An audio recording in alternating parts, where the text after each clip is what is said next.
Good evening, you guys. It's your boy Bill Mahari here, representing MehariNation Sports Podcast. Welcome to episode 30 of Basketball Conversation right here on this channel. Salute the entire LDBC and the basketball community. If you guys are new to the channel, this is my weekly Friday show every Friday night, 9 p.m. Central Time. This is Basketball Conversations. We are at 30 episodes, all right? I want to personally thank all the people and all my subscribers that's been there with me, from day one. You understand what I'm saying? We're at 772 subscribers, and we're making moves out here, guys. The channel is slowly growing, and we're doing a lot of good things out here, guys. So make sure to share this, video. I should say live stream. Share it on your social media platforms and spread the word about the channel as well. You understand what I'm saying? So I will try not to keep you guys on for too long because obviously it's Friday, and I'm sure a lot of you guys have a lot of things to do. You know what I'm saying? And so, we're going to discuss about, the NBA releasing its schedule today. We'll also talk about the statement that they made regarding about social injustice, and also we're also going to touch upon Vince Carter and his entire career. Vince Carter affirmed his retirement from the NBA yesterday, so we're going to discuss about that though too, and then we'll open up for any open topics you guys want to discuss about. All right. So let's go ahead and check out the chat here real quick. We got 225 girl in the house. What's going on? How you doing? We got FYF Sports Debates. Lamont Lane and the boys and the crew. What's going on, you guys? Y'all make sure to subscribe to FYF Sports Debates, though, guys. I was on their show a couple weeks back. You know what I mean? And they welcomed me pretty good. We had a good, productive debate. You know what I mean? And they put on some good stuff there too. So go ahead and check their channel out too, guys. So let's get down to business here while we on this topic here at hand here, shall we? So we're going to discuss about the NBA releasing the schedule of today. They finally released the schedule to basically the times and all the matchups for the abbreviated 2020 season. Okay, so on opening night they're going to have. It's going to actually be on July 30th. So on opening night, they're going to have the Utah Jazz and the New Orleans Pelicans, followed by the Clippers and Lakers matchup. And they're both going to be on TNT, okay? Now, let's keep this in mind here, guys. All the games are going to be in Orlando, okay? There's no change into that, strategy unless there's more players coming out with COVID-19, which I'm going to discuss about that a little bit later. But pretty much all them games are going to be in Orlando, as most of y'all have known by now, okay? So then after that, they're going to play at least about 6 to 8 games on a given schedule all the way up until August 14th. And so what they're going to try to do, obviously, is that these seeding games are going to count down towards regular season games and stats and regular season statistics, okay? So each of the 3 courts games will be sanitized between games, meaning that at least 4 hours between games on a court, okay? So games will start as early as 12:30 Eastern time on weekdays, 1 p.m. on Eastern time on the weekends, and games will start as late as 9 p.m. Eastern time, and those will mostly involve West Coast teams, okay? Each team has one back-to-back, okay? And then also the times and national broadcasting for games for the August 12th and the 13th have not been set yet. So they are on flexible schedules there at the moment. So I'm sure there's a lot of people here that are excited to see some NBA basketball coming back, but this is going to be a bad mistake, and I have a very bad feeling how this is going to turn out. Now, if no player ends up getting sick, which is a very rare possibility, but it could happen. If no player ends up getting sick, then you know what? Hey, they deserve some credit for it. But it's the likelihood of players coming out sick from this is going to be very, very, very tough. All right. See, the thing is, though, guys, is that the likelihood of players not getting this virus is not good. Okay, and so I know a lot of different players have backed out of this whole watered down abbreviated season. Everybody's one of them. Trevor Reese has been a couple of them. There's been several other players have kind of backed out of the idea, and so I think that at this particular point in time, what's up, Little Rock 44? What's up, bro? Salute, man. So FYF Sports Debates say, what's up? Got some heat coming in this week. Got gel ball on the chill next week. Okay, cool. Okay. Television said, I think the plan's going to get shut down real quick. I believe so. I believe so. Brandon Nicholson says, well, salute to you, bro. Say, salute to you, man. Thank you for coming in on a Friday evening. So, I really think right now, I think that it's going to be more on along the lines of a wait and see kind of situation. But I've already seen, a lot of different players, not liking the idea. I've seen Ray Allen pretty much stepping out and basically saying that these players are making a mistake of, returning back to basketball when there's still social justice problems going on in this country. And I definitely agree with that. I think particularly at this point, I think that right now, the way that things are looking, I think that this is not going to end up pretty well. And what I've seen in baseball too, there's already put in a lot of different rules and restrictions there to try to avoid the spread of the virus. So I don't know how this is going to turn out. I don't know how this will work, but I think that it's just more on the lines of a wait and see type of situation. I will tell you this: if there are like hundreds of players getting sick from this is going to fall on the league's head. And if you guys already known many times on my channel, I have been against the league resuming the season, mainly against it because one, the risk of the virus; two, it distracts the social injustice issue that's going on around here. Okay, and so I don't believe that it's necessary to resume basketball. You know what I mean? I just feel like it's just not the right time to do it. But if you want to do it if you want to do it next year, that's fine with me. My likelihood is that my likelihood is going to be like, okay, let's start the season in December and then just resume the season from there. That would have actually made more sense.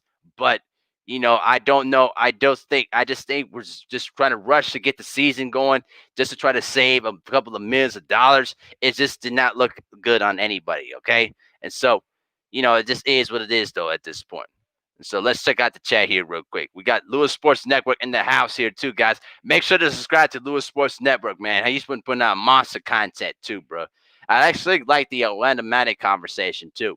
The Orlando Magic of the '90s, man, they were a talented team, but they got too popular for their own good.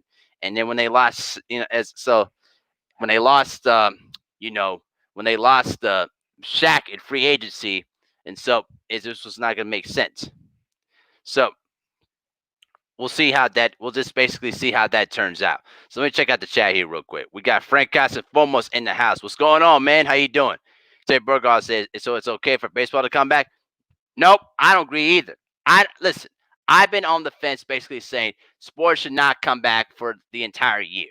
It's too risky. There's cases left and right. It's just the risk reward is not good. I've been against resuming basketball for the longest. Toothpack Pharaoh says Frank Guys and Lou said hello to both of y'all.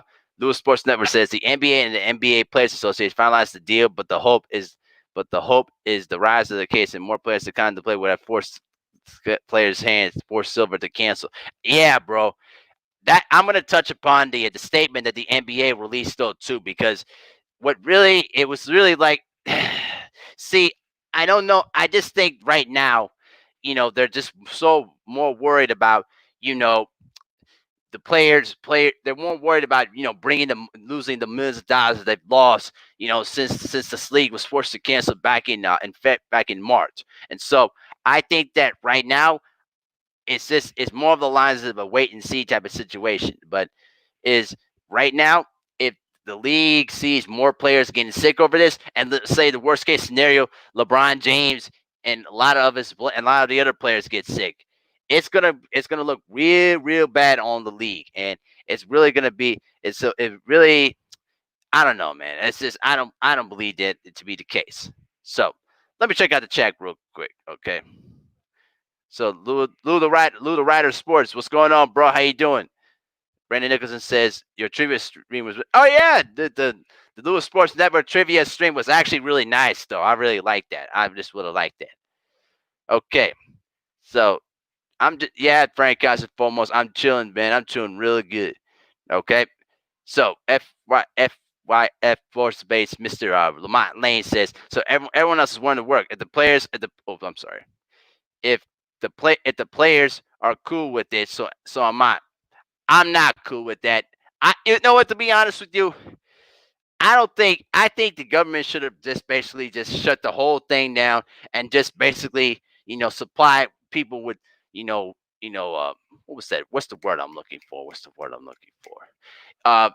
Just more checks of money or whatever to try to, help out these, these families that are suffering though. That's just my opinion, but Okay, Terry Brockhart, I'll answer the question.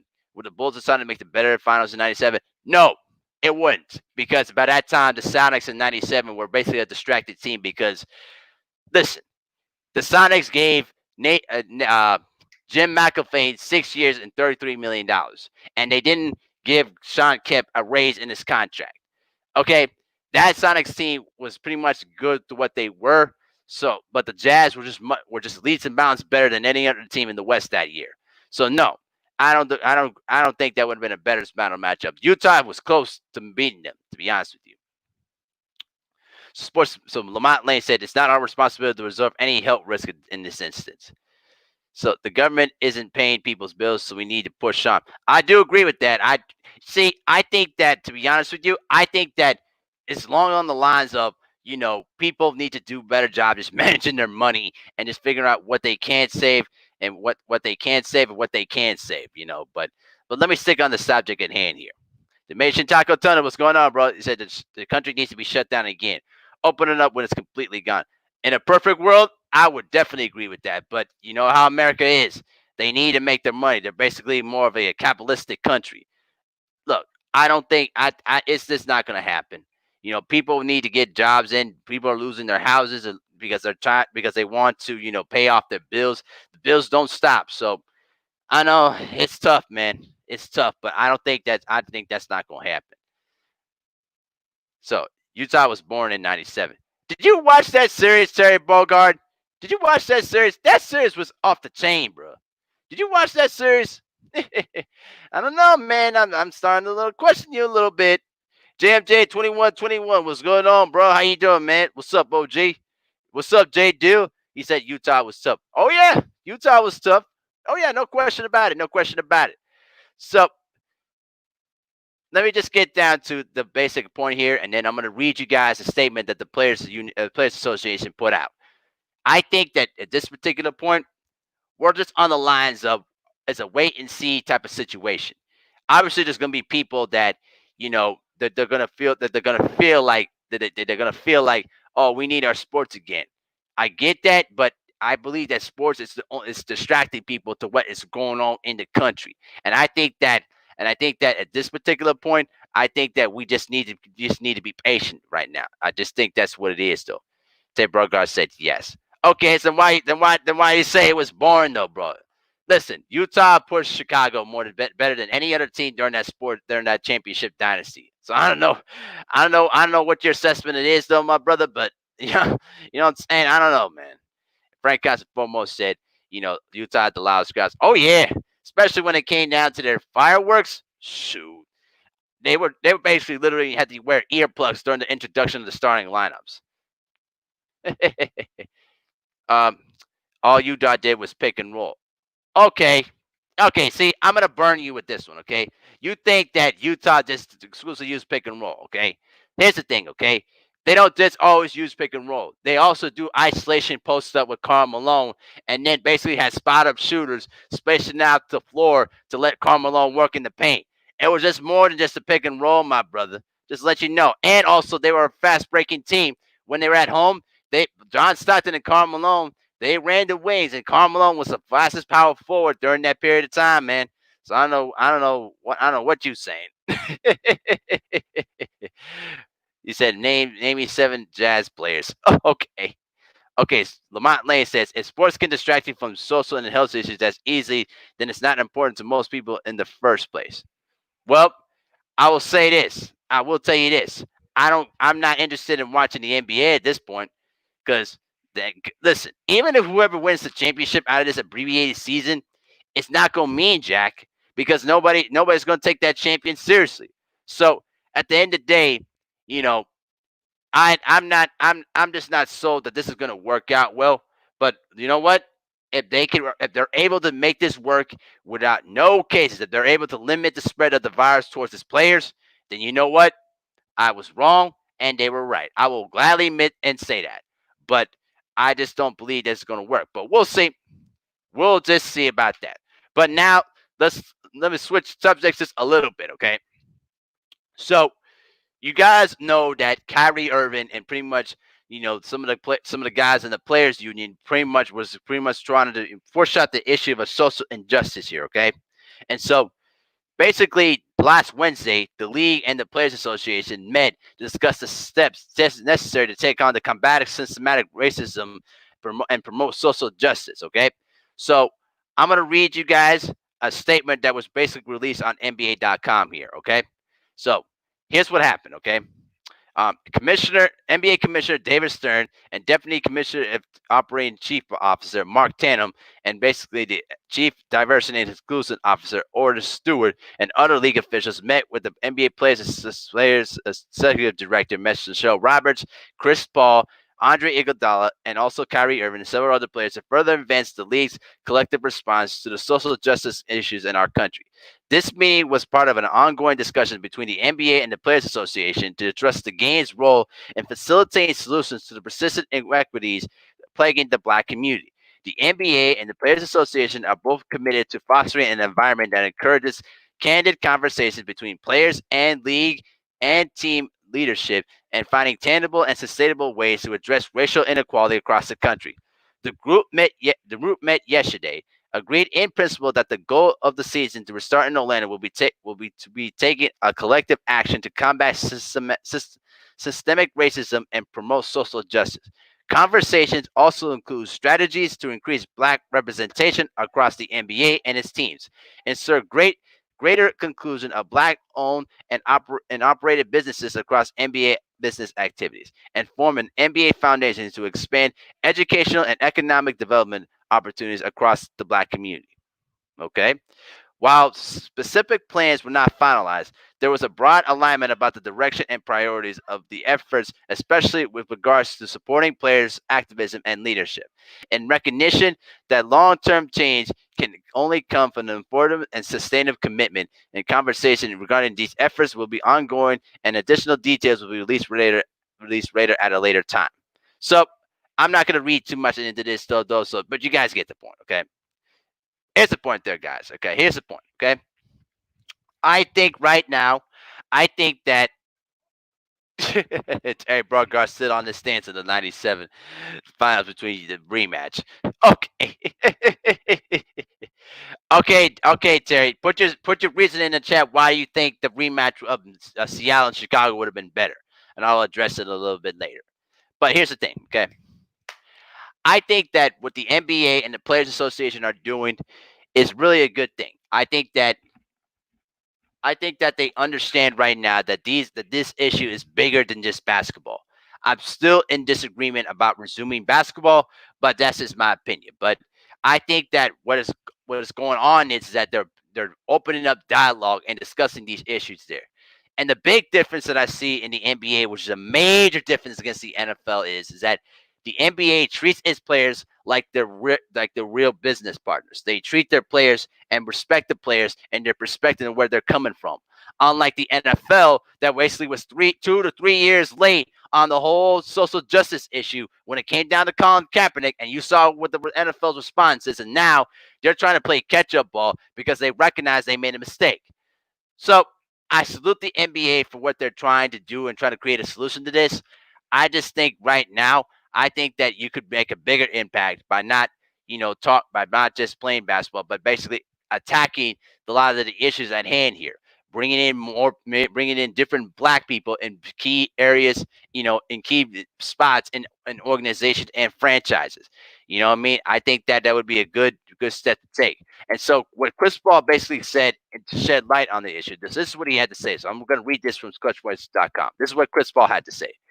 The issues of systemic racism and police brutality in our country need to end. As a union of NBA players and as a league, it is our job to use our collective platform to both put a spotlight on those issues and work to affect change. As players, we've taken a leadership role when it comes to using our voice and implementing practical solutions. But there's much more work ahead, both in Orlando and in long term, to continue the momentum and to bring about real and long lasting change to our society. End quote.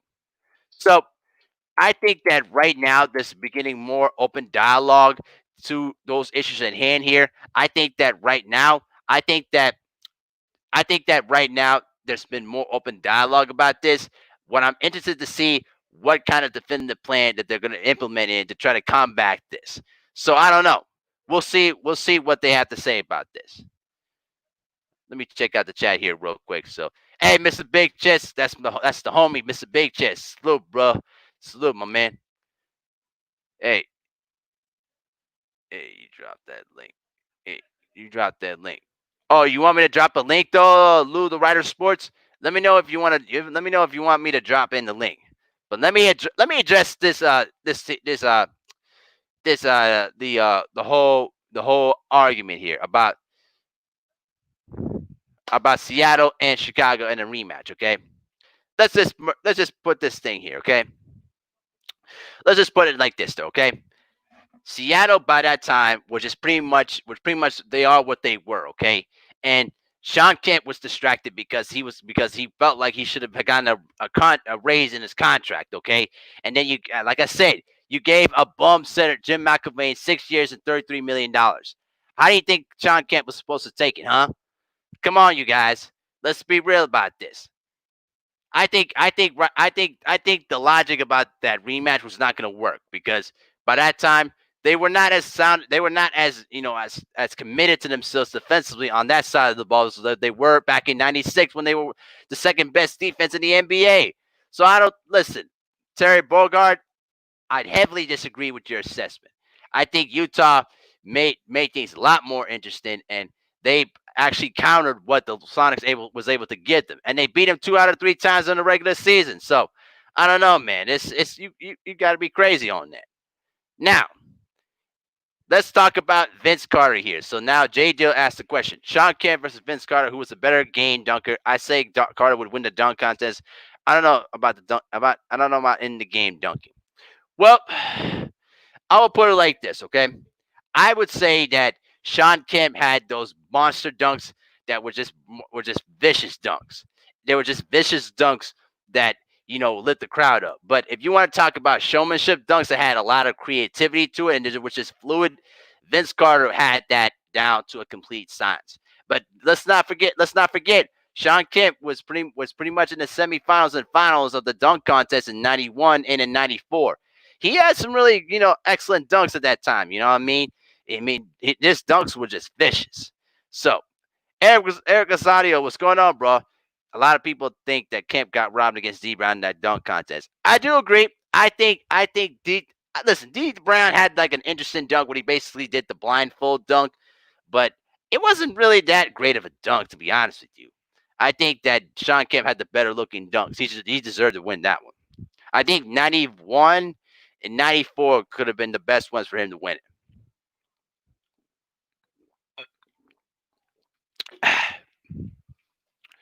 So Frank Cass basically said, Vince is the greatest dunker ever. I don't know. I don't know. I might have to go with Michael Jordan or Dominique Wilkins as my 2 greatest dunkers of all time. But I would put Jordan over Dominique and Vince Carter. I think Michael had more of the overall creativity than Vince did, but it just is what it is. I think if you put it in the top 5 greatest dunkers of all time, Jordan and Dominique would be my number 1 and number 2. Vince Carter would be at number 3. Jason Richardson would be at number 4, and Sean Kemp would be at number 5, in my opinion. Just in my opinion. J. Dill says, Abel, look at them dunks Sean did. Oh yeah, I know. I remember those dunks. Oh yeah, the one on Alton Lister when he basically ran him through like a tree. Man, y'all remember that '92 dunk that Sean Kemp did on Alton Lister? Man, that was vicious. And basically, he showed off to him after the dunk. You see, you can't do that in today's NBA because you can get a technical foul for that too. That was a vicious dunk, man. That was just scary. Frank Khan says Matt MJ lacked power in his dunks. No, I don't know. I don't know. But Michael had some monster dunks that basically scared a lot of people. Just ask Patrick Ewing, okay? I don't know, man. You got Patrick Ewing was on his poster multiple times. I'm telling you, man. I think it. Sorry if I spelled your name wrong. It's Abel. But you're good, man. You're totally good, bro. You're totally good. So now let's talk about Vince Carter now, okay? So as you guys know, yesterday Vince Carter retired from the NBA after a 22-year career, which stemmed all the way back to 1998 when he came into the NBA as the number 2 overall pick. Uh, what was he? The number 2 overall pick? Let me check that out real quick. Just a little quick clarification here. Because Michael Owen Cannon was a bum that should never been drafted number 1. Okay, he was drafted number 5. Okay, my bad. Just drafted number 5. So he was drafted number 5 by the Warriors, but then he got traded to Toronto for his North Carolina teammate Antoine Jameson. Okay, there we go. So I think that during the course of that time there. Oh, hold on. Let me check out something real quick. With the finger points, wasn't that the play in the dunk in the playoffs? Yeah, that Ewing dunk, when Jordan dunked over Ewing, that wasn't the playoffs. 91. Yes. J. Doe said Kemp's dunks on Brian Williams match up with the most of Vince starter dunks. Dude, Sean Kemp abused Brian Williams. Are you kidding? Every time Sean Kemp drove down the lane and when he saw Brian Williams, he put more emphasis on that dunk. Good grief. Dunking on 3 guys at one time. Oh, yeah, I know. Frank Castromo says Pippen's dunk over Ewing was better. Oh, yeah. I would say that was probably the most disrespectful dunk of all time. Because when Pippen dunked, he was like a good 10 feet in the air, and Ewing tried to block it and basically got knocked flat on his behind and basically walked over him. If you want to talk about major disrespect, and then he basically told Spike Lee to sit your behind down. You know what I mean? That was so disrespectful. Little Rock 44 says, did you see Magic Johnson interview about Jordan's crazy dunk, the one during his team scrimmages? Magic said that was one of the greatest dunks he's ever seen. I think I've heard about that one. I think it was during one of their scrimmages though. But yeah, Michael during the first 3P team was perhaps the best athletic version of Jordan you're gonna get. I mean, he was he was at his best peak athletically. As obviously you guys know, in the second 3P, he had to rely more on his craftsmanship and more of his skill set. Terry Bargard said, are you good with NFL knowledge? I have some decent NFL knowledge, but I don't watch the NFL as much anymore. I've been kind of on the fence of 2 reasons because of the Colin Kaepernick situation, and plus the game has gotten really, really pathetic with all the penalties and trying to slow, and it's basically slowing up the game. It's not even a fun game anymore. It is. It isn't. Lou the Writer Sports says y'all sleep on Larry Johnson. Come on, bro. Listen. I never dismiss Larry Johnson. Never ever. I will never ever dismiss Larry Johnson, bro. But listen, Larry Johnson could have been one of the best players of the game if he never got hurt. So he had the herniated disc in '94 and he lost all of his athleticism and never was the same again. J. Doe says both Kemp, and Vince abused and raped Alonzo Mourning. I know, bro. Yeah, Mourning got caught in a lot of posters, bro. He got caught in a lot of posters. But let me get into my Vince Carter subject here, guys. So I don't want to get distracted too long. Okay. Now, when it came down to Vince Carter, okay, guys, he played 22 seasons in the NBA, and I already did 3 videos about this though too on my channel, so you can guys go check it out for yourselves. I think that 2 different things. One, Vince Carter was so significant of the rise of the Toronto Raptors and the influence he had in the country of Canada. because when you have to remember when the Raptors came into the NBA in 1996, when they were trying to expand the league to Canada with Vancouver and Toronto, those teams sucked big time, and they were in dire need of some superstars. And Vince Carter came into Toronto, with all that swagger and all that dunking highlights when he was in North Carolina, and when he came into Toronto, he didn't disappoint anybody. He won Rookie of the Year, you know what I'm saying, and he was two-time All NBA. Okay, and the one thing I will salute Vince Carter for is that Vince was a huge influence on a lot of players that you know that basically helped spread the love and influence of basketball in Canada. Because if you remember Canada back then, it was mostly a hockey nation, and Vince Carter helped ascended that Raptor franchise. To this day, it's been 22 years. It's been 20 years.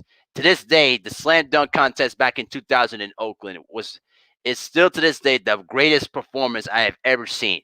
The dunks that he was doing, nobody had ever seen it before, and he went into that dunk contest with all the confidence in the world and just lit up the entire building. I've never seen that anytime during the dunk contest. Okay, I listen.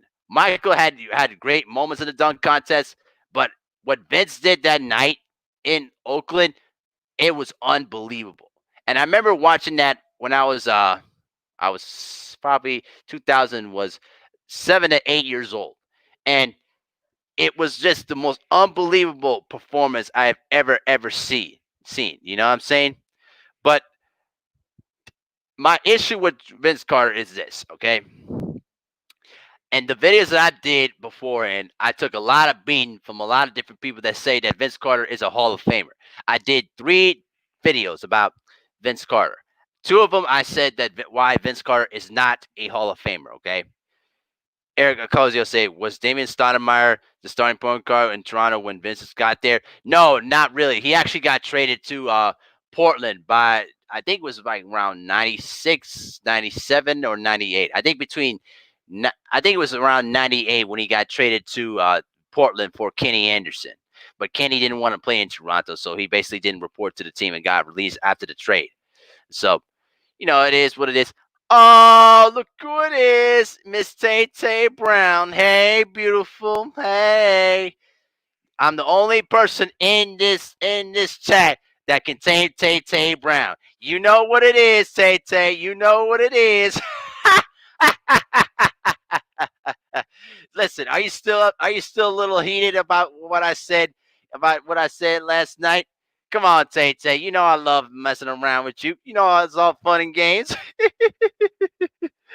Oh man. But anyway, much love, much love. She said, "Yeah, you talk too much." No, hey. You may be soft, you may be tough and all on the outside, but you got a nice tender soft side to you. You got to admit to that. You know. Okay, let me get back to this though. So, Lewis Sports Network basically answered that question too, and so did I. We still love you, Tay Tay. You're always welcome to my channel anytime if you want to chop it up or if you want to talk trash. That's all. That's all. We still love you. Okay. Now, let me get back to this subject in hand here about Vince Carter. Okay. He said, "Hell no, you can't tame me." Woman, the only limit I can tame you, I can release the leather strap. And also, another thing though, too, is the mac and cheese belongs to me anytime when I come into your house. That's right. That's right. That's right. Oh, J. Dill, no, you don't want to say that. No, no, no, no. Don't say that. Don't say that. See, I'd call her a nice, a nice donut. All, sweet on the outside. You know what I mean? But they got a little some hardness in there. I'm just saying. I'm just saying. Okay, let me get back to the subject in hand here, okay? Because Miss Tay Tay Brown, distracted me with her beautiness. So, as I was saying, okay, the one thing that I loved about Vince Carter is that Vince had excellent footwork for his shooting. Okay, and I think one of the big reasons why he was able to play 22 seasons was he was a very good jump shooter. And the thing with Vince was is that he was a very efficient shooter, and he knew how to space the floor, and he knew how to utilize the jump shot to help, his driving ability. But here's the one thing that I had a huge problem with Vince here. Okay, when you look at his career stats, he averaged only 16.7 points per game and shot 43% from the field, 37% from three, and 79% from the foul line. To me, that's not even close to Hall of Fame numbers. Okay, when he played 7 seasons in Toronto, he averaged 23.4 points per game.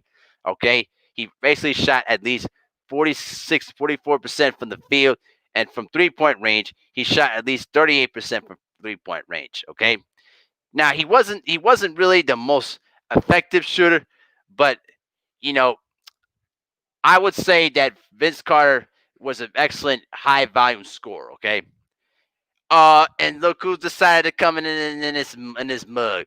The odd fella. The odd fella's in the building. Hey, odd fella, you may want to cover your ears because you will not like what I have to say. You better be ready. I'm telling you. All right, Tay. Have a good night, all right? And stay safe out there too. Absolutely. You have yourself a good night. So, here's the thing about Vince Carter that I did not appreciate about him, okay? So, as as great of his talents was, as athletically gifted he was, he did not fulfill his potential. Okay, he should have been what Kobe Bryant is at that stage of his career. You play 22 seasons in the NBA, and somehow, some way, you become a journeyman player after 7 All-Star appearances. Come on, bro. Like, listen, as much as I listen, I'm not crapping on Vince during his 22 seasons. I think playing 22 seasons in the NBA is just commendable. But his stats afterwards, when he left Toronto, he had 5 good seasons in New Jersey. But then after that, he fell off a cliff. I mean, he only averaged what, like at least what, um, around 15 to 10 points per game during the next 12 plus seasons. I mean, the thing with Vince Carter was, here's the thing, okay? Vince Carter, for all of his gifts, through all of the skills that he had, he didn't fulfill his potential. He didn't become the player that was supposed to be in the class of a Michael Jordan and a Kobe Bryant, all right? Now, here's some scenarios that didn't work in his favor, okay? Tracy McGrady and Vince Carter should have stayed together. If McGrady did not leave as a free agent to Orlando, I think that the Toronto Raptors would have obviously been a title contender because both of them guys complemented one another. But because both of them want to be their own man, particularly McGrady, he didn't want to be under the shadow of Vince. And then he decided to take his talents to Orlando. But after that, Vince Carter, made it only made to the playoffs only what, twice in he only made to the playoffs at least twice in Toronto. And during that 2001 season, when he was trading 50-point games back and forth with the league's MVP at that time, Allen Iverson, as I get ready to tell you about this. And fella, you better close your ears for what I'm about to say here. He decided to attend graduation on the day of a Game 7 against the MVP Allen Iverson. Now, I've already heard lots of people talking about, well, yeah, education is all important. I never said it wasn't important.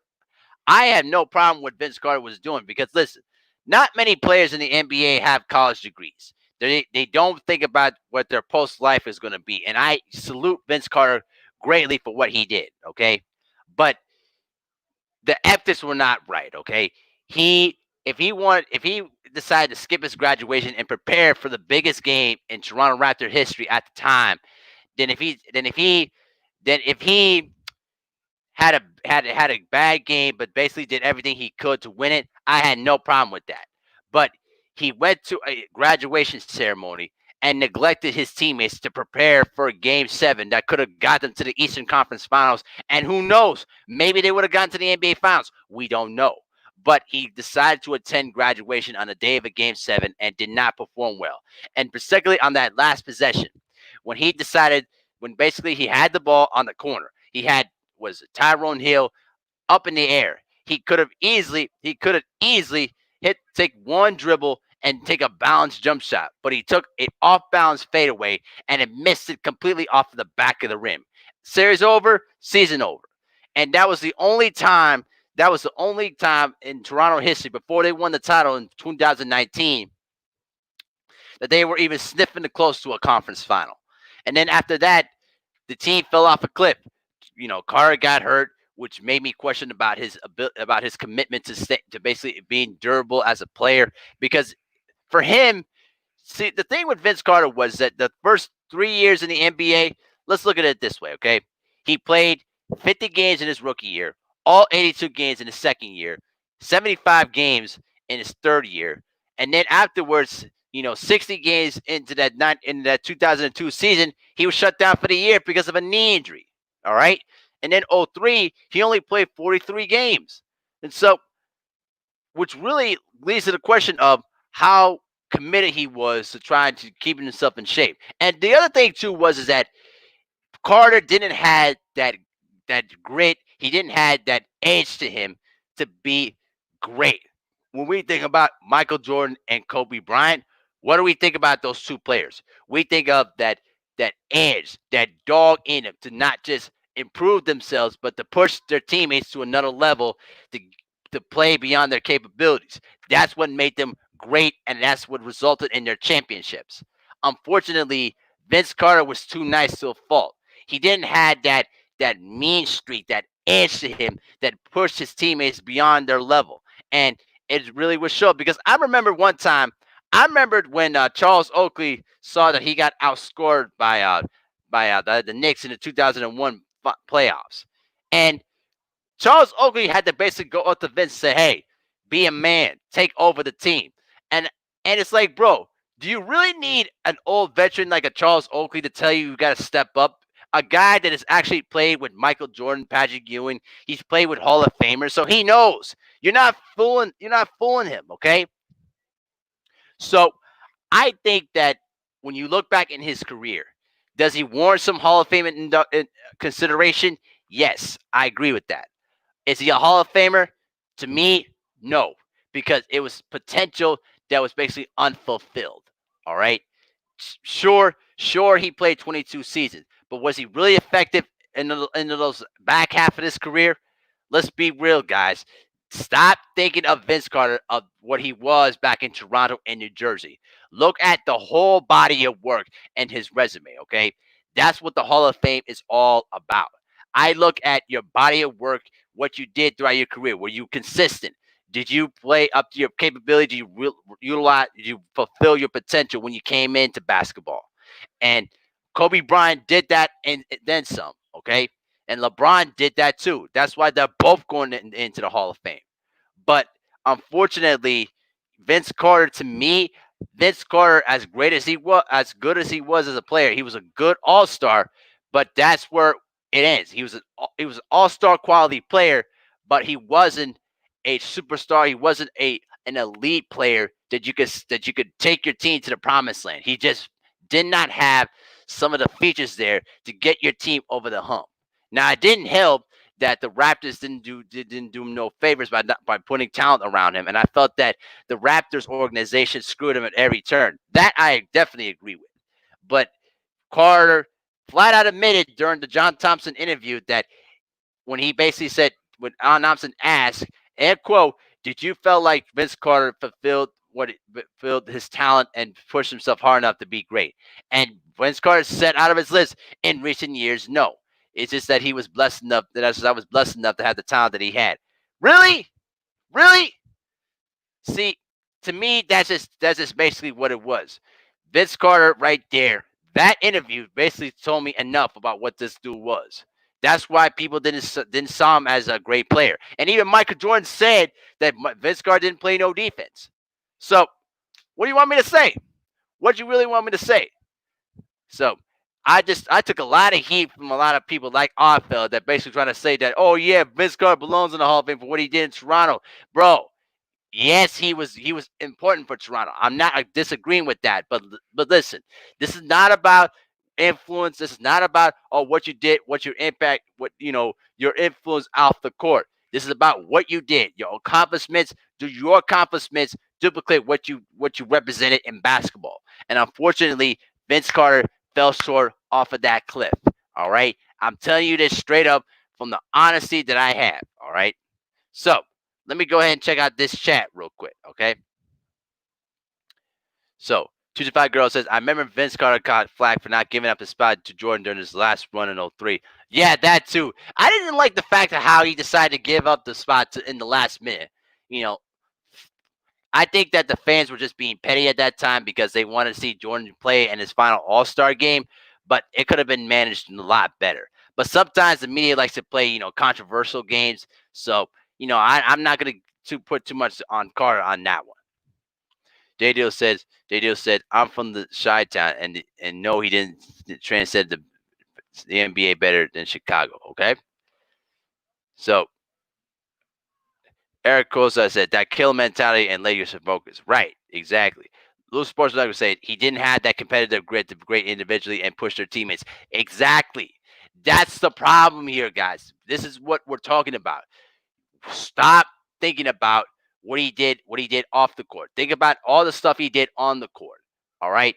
This is where you separate the good players, the all-star players, from the elite to the all-time greats. And Vince Carter at that, and if you put him in levels, he's a good all-star type player, but he wasn't an elite. He wasn't a superstar. He wasn't a player that you could basically say, "Hey, carry my franchise to a championship." He didn't have that. He did not honestly have that. So let me go ahead and check out more in this chat. Frank Casper, check Vince's stats for the first 13 years. I know, bro. I know. He averaged. He was between 20. He was basically in the first 13 years in the league. Okay, he averaged between 20. He basically averaged about 23 points per game during the first 13 seasons when he was in Toronto and when he was in New Jersey. But did he get his team to where they wanted to go, like a conference final or an NBA finals? And the answer is no. And was he coached by Dean Smith? Yes, he was. He was coached by Dean Smith for 2 seasons until Dean Smith retired in '97, and then Bill Guthridge took over during his junior year. 225 Girl says, yeah, he took us heat and the end of the All-Star game. He gave it to Jordan a half-heartedly dap and looked disgusted on his face. He had to give it. I know. It was bad. It looked real bad. Frank Casafomo says Vince was really good at college as well. Oh yeah, listen. He basically was a consensus All-American too. So yeah, he was really good. He was basically a really good college player too, and his numbers retired too. So there's no denying about that. Louis Sport never says, "You're right, you're right," because as if they were coming off the floor before the tip. I mean, you can see it in Vince's face. He wasn't too happy about it. Right. Oh, yeah, Felix spoke. He said it's the Hall of Fame of basketball, not the NBA. Odd fella, I get it, bro. But again, I told you the body of work, all right? I told you about the body of work what Vince Carter did. I explained it to you thoroughly as I can. No bias, no emotion, nothing like that. I'm telling you right now, Vince Carter, put it like this. Tracy McGrady is into the Hall of Fame, right? I don't agree that he's a first ballot Hall of Famer, okay? But if you're gonna put Tracy in, then you're gonna have to put Vince in. But in the perfect world, Vince and McGrady don't get in because they did not have success in the postseason to warrant what their accomplishments were. All right. Louis Sport Network says Vince will get in because of today's standards, and it will look like a double standard if he doesn't get in because it's because the T Mac, didn't play as long. Yeah, I actually just said that. Yeah. Here's the thing: if they put Tracy McGrady in as a first ballot Hall of Famer, you're gonna have to put Vince in because if you don't, it's gonna look and it's gonna perceive as a double standard. And so if they want to make this right, they put Vince in. But from my viewpoint, they both don't get in. They just didn't do it enough. Yeah, exactly. I get your point. You said, do you play NBA 2K? No, not anymore. I'm retired from video games, man. I retired video games from 5 years ago. I haven't played one video game since. Okay, Frank Cox says, did Ray Allen have a better career than Vince? Yes, absolutely. Absolutely. Ray Allen's the all-time leader in three-point makes.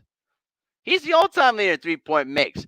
Plus, he basically lifted the Milwaukee Bucks to the conference finals in 2001 and won a championship. Of course. Absolutely. Louis Sports Network says another problem is also Vince was more influential in Canadian basketball, but his impact isn't really as big as when you really look at his overall career. There you go. There you go. That's exactly what I was thinking. He was more important in Canada because they didn't have a superstar in basketball. But in the NBA global side of things, if you put him into the U.S. with any other USA NBA franchise, he falls below Kobe, Iverson, Ray Allen, and them guys. That's just pretty much the facts. 25 Girl says, Mahari, who do you think had a better career coming out of college? Duke players or UNC players? UNC players. Definitely UNC players. Although Grant Hill had a good career, unfortunately the injuries cut him short. I think that what Duke does is that they bring in basically the good, decent players, and basically put them in a system where they were able to use their strengths and basically macerate their weaknesses. But I think in the last few years, they really recruited some really talented players, but they just haven't not been able to go far with them. Louis Sports Network says, the real question is who was more better at their prime between him and Vince. A lot of fans would say Vince at that time.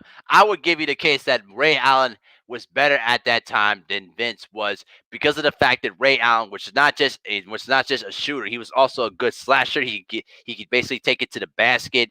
He had a good pull up game.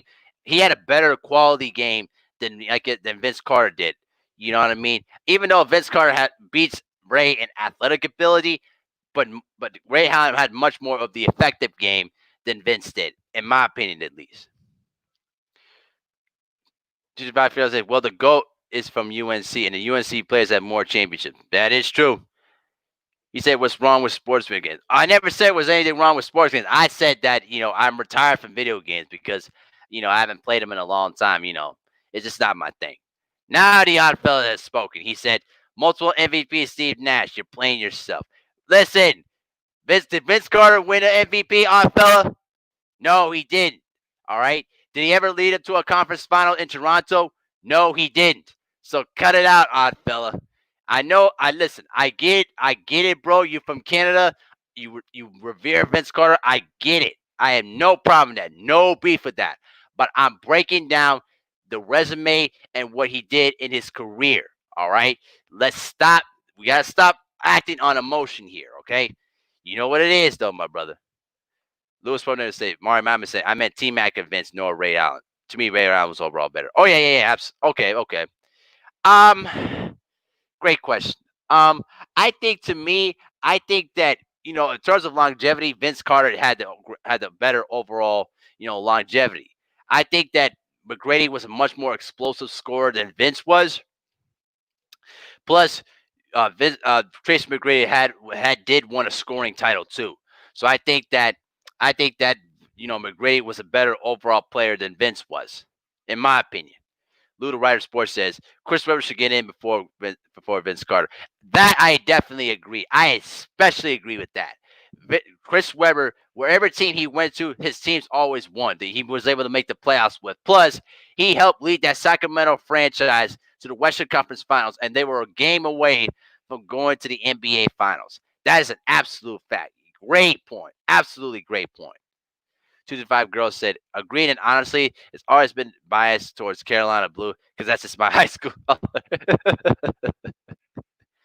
Oh, y'all crazy. He basically said facts. So, yeah, that's just my case about Vince Carter. Listen, we need to stop acting on emotion. We need to start looking at the resume and looking at the facts, okay? And the facts still remains as long as Vince Carter played in the NBA, he made a long career for himself. But when you look at his entire body of work, his resume falls short. And to me, he's not a Hall of Famer. He could have been one of the all-time greats. He could have been all the time greats in the game.